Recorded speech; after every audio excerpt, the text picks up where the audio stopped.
Hablaremos esta noche de infiernos en la mitología de la Mesopotamia. Es una mitología no muy rica. No es la mitología de Corrientes, Entre Ríos y Misiones, sino la de aquellos pueblos que vivieron entre el Éufrates y el Tigris, los sumerios, los acadios, los asirio-caldeos, bueno, toda esa gentuza, ¿no? De todos modos, casi todos ellos copiaron a los sumerios. Todo comenzó en Sumer, como dice el libro. Hablaremos hoy del Kur, que así le llamaban al infierno los sumerios. La palabra Kur quería decir montaña, después quiso decir país extranjero y después infierno. Así eran los sumerios con sus palabras, inconstantes. Es el principal problema del idioma sumerio. Las palabras modifican su significado. Bueno, desde el punto de vista cósmico, el Kur era el espacio vacío que separaba la corteza terrestre del mar primordial que estaba abajo. Había como un hueco y ahí aprovechaban el espacio para poner el infierno. Dijeron, ¿qué podemos hacer con este espacio que queda entre el mar primordial y la corteza terrestre? Podemos poner un lindo infierno a donde mandar a las personas después que mueren. El universo visible, de acuerdo a la cosmología de los sumerios, que era también muy sencillita, ¿no? El universo visible era como una semiesfera, como esas semiesferas que te regalan para Navidad, que vos la agitás y cae nieve. Bueno, eso era el universo. El cielo era la parte transparente y el mundo era ese círculo que constituye la base que hay abajo. Así que también era así. El universo se llamaba Yanki. Yan quiere decir tierra, Ki quiere decir cielo, o al revés, yo no manejo muy bien el sumerio. Sospecho el acadio, pero el sumerio no.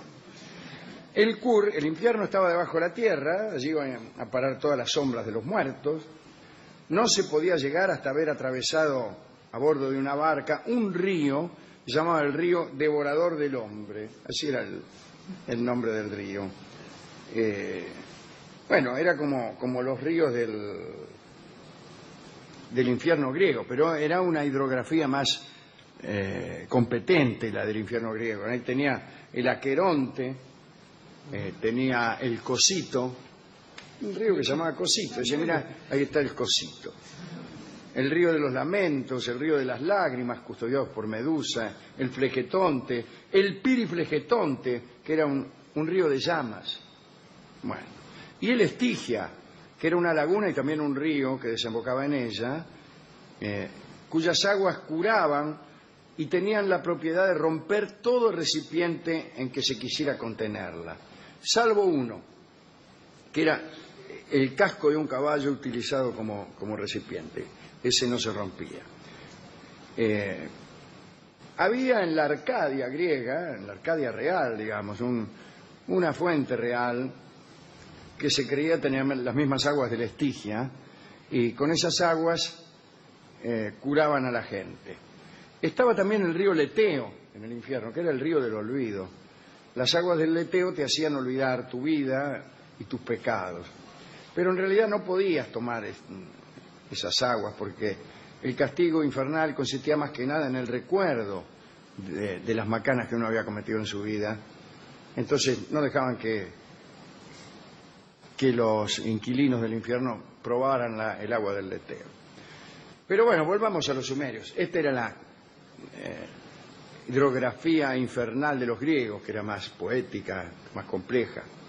Entre los sumerios había un solo río, el río Devorador del Hombre. Y había un tipo que hacía de Caronte, que ni nombre tenía, ¿no? Y te cruzaba en una barca. En esos infiernos, en esa morada de los difuntos, uno la pasaba más o menos igual que en la vida, ¿no? Acá, una cosa de los infiernos primitivos, no eran un lugar de castigo. Los castigos los propinaban los dioses en vida, no esperaban a que te murieras. Las enfermedades, las pestes, las muertes, eran para aquellos pueblos los castigos que los dioses propinaban a quienes se habían comportado de un modo indeseable. A veces se enfermaba un buen tipo y todos decían, bueno, andá a saber lo que habrá hecho porque siempre hubo miserables. Bueno, de este modo los infiernos de Sumer no son pródigos en dolores físicos, ni aparecen esos eternos castigos de la mitología clásica y después de la mitología cristiana, pero bueno, sí anda por ahí el desengaño y un cierto dolor melancólico, porque la vida en el infierno no es más que la continuación de la vida terrestre, pero en soledad. En ese infierno estaba solo. En los otros infiernos más bien lo que molestan son los demás. Este es un infierno contrario a la definición que de infierno se da en este programa. Que dice que el infierno lo hace la gente. Si vos estás rodeado de personas amables, estás en el paraíso. Y si estás rodeado de nabos, estás en el infierno. Acá no, estaba solo. Esa era una experiencia nueva. Cuenta que después de su muerte, el monarca llamado Urnamú llegó al infierno, a Kur, ¿no? Se ubicó tranquilamente en la residencia que le habían asignado. Allí, al principio la atendieron, se sintió como en su casa. Empezó a estudiar leyes, mejor dicho, las leyes o el reglamento de su nueva patria. Y al cabo de 7 días llegó al desconsuelo porque comprendió que ya no tendría allí familia, ni lo dejarían besar a su esposa, ni tener en sus rodillas al hijo, y así. La soledad era el castigo. Pero al Kur no van los malos, sino los que tuvieron mala suerte, que son todos. Es una patria de desgraciados. Si te habían castigado en la tierra, bueno, continuaba tu asunto en el infierno. Los que ya habían sufrido, los accidentados, los ahogados, las núbiles muertas vírgenes, los que no tuvieron hijos, las mujeres muertas de parto, los que se agacharon a ver por qué no explotaba el cohete, todos esos van al Kur y allí amargados se hacen malos y en los infiernos no solo atormentan a sus compañeros, sino también a los vivos, a los cuales visitan cada tanto. Nuestro amigo Gilgamesh, el inmortal, se vio un día agredido por una tropa de espíritus de quienes solo pudo escapar corriendo. El héroe, aquel héroe que había enfrentado a tantos monstruos, ¿no? Recuerdo al gigante Kumbhava, que era tan alto que hundía sus pies justamente en el infierno y agachaba un poco la cabeza para que no rozara contra el cielo. Fue derrotado por Gilgamesh. Bueno, no pudo con estos espíritus desgraciados, no hizo otra cosa que correr. En Kur se arman peleas en medio de la oscuridad y el polvo. Se parece mucho al Seol de los hebreos, en fin, un pozo lleno de polvo, ¿no? Los infiernos tienen guardianes, que desde luego procuran que nadie se escape, pero no hay suplicio aquí, ¿eh? Los condenados se atormentan los unos a los otros, en fin.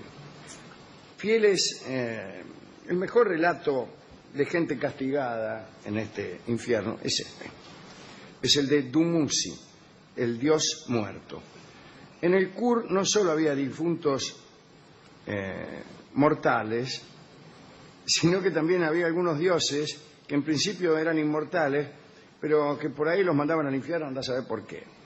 El mismo Enlil, el príncipe de los dioses de Sumer, había sido expulsado de Nippur y enviado a los infiernos por haber atropellado a la diosa Ninlil.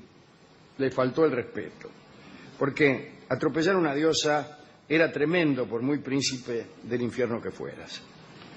Voy a contar la historia de Dumuzi. Entre los sumerios, la diosa del amor era Inanna. No está mal que tenga ese nombre, facilita rimas de los pretendientes que escriben versos.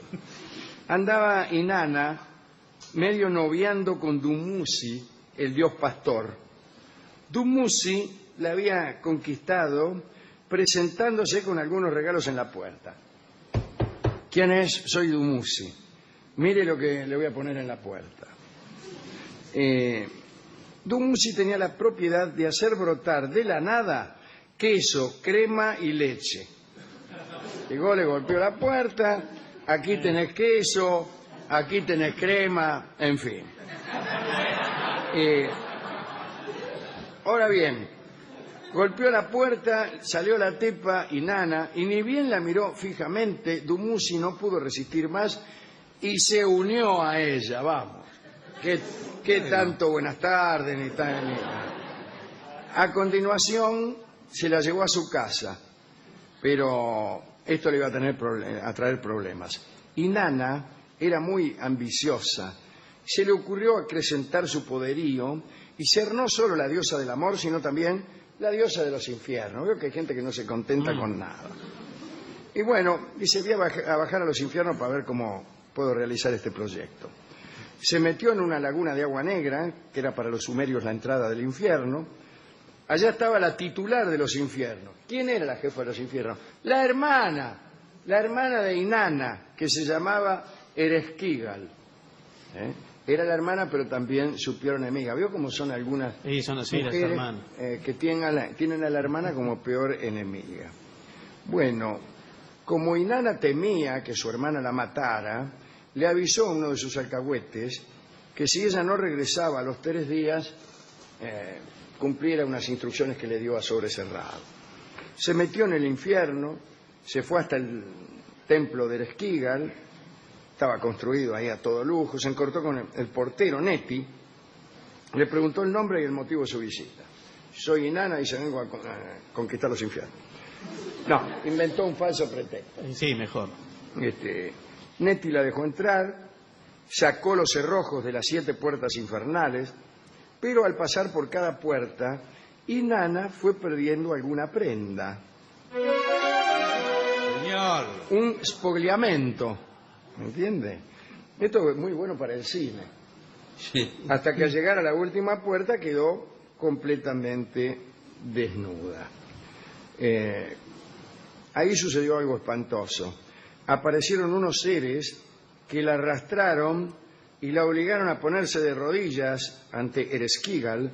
7 jueces infernales dirigieron sobre ella la mirada de la muerte, e Inanna pasó de inmediato de la vida a la muerte. Chau. Y su cadáver quedó colgando de un gancho, como si fuera un chancho propiamente, ahí en las tinieblas y el polvo. Y empezó a ver cosas que le espantaban. Estaba muerta, pero todavía pero asustada. Bueno, al cabo de 3 días, como Inanna no volvió, el alcahuete aquel, que tenía instrucciones, las puso en práctica.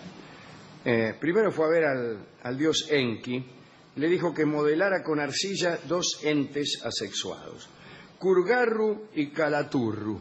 Buenas tardes. ¿Qué tal? Bien. ¿Usted cuál es? ¿Kurgarru o Kalaturru? Qué lindo nombre para seres asexuados modelados con barro por el dios Enki. A estos seres les dio el brebaje de la vida y les ordenó que bajaran al infierno y que esparcieran el brebaje de la vida sobre el cadáver de Inanna para que la diosa resucitara. Fueron estos tipos, Kalaturru y el otro, espolvorearon el brebaje de la vida y la diosa resucitó, pero imagínate, todavía estaba en una situación comprometida. Porque en el infierno sumerio había una ley que nadie podía quebrantar. Solo podías salir del infierno si otro ocupaba tu lugar. Ajá. ¿Y a quién llevaron? Bueno, le permitieron volver a la tierra a buscar a un candidato, la acompañaba un demonio muy cruel que la cuidaba, ¿no? Vigilando. Dice, bueno, vamos a ver si conseguimos alguno. Era fácil de elegir, No, pero tenía que aceptar el otro. Ah, hay que aceptar. Sí, y nada, se hacían todos los otarios. Los dioses Shara y Latarak se disfrazaron de mendigos para disimular su condición. No querían que Inanna les pidiera el favor, ¿no? Se hicieron los giles. Bueno, después de varios intentos, Inanna pensó en un tipo que era ni más ni menos que Dumuzi, aquel que le había poseído al segundo de conocerla, un récord mundial. Bien. La verdad. Que era capaz de hacer brotar queso, crema y leche Señor, bueno. de la nada. Dumuzi dijo, bueno, con mucho gusto. Inanna lo entregó a los demonios, lo arrastraron hasta la morada de los muertos, y desde entonces el dios Dumuzi solo gime y pide ayuda para que lo rescaten. Ofrece a los demonios y seres alados leche, crema y queso, pero los seres de Kur, satisfechos de barro y polvo, ignoran por completo sus reclamos. Linda historia esta, que vamos a dedicar a todos aquellos que se ofrecen a reemplazar al ser amado en su sufrimiento. ¿Qué canción podría ilustrar esta historia de una mujer que fue al infierno por ambición y de un Dios que fue al infierno por amor.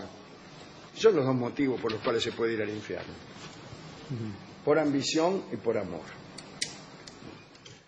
Y hemos resuelto que el sueño, la obsesión, la imposibilidad también del que está en el infierno es volver. Y ese es el tango que vamos a escuchar en una versión extraordinaria, pero no usual.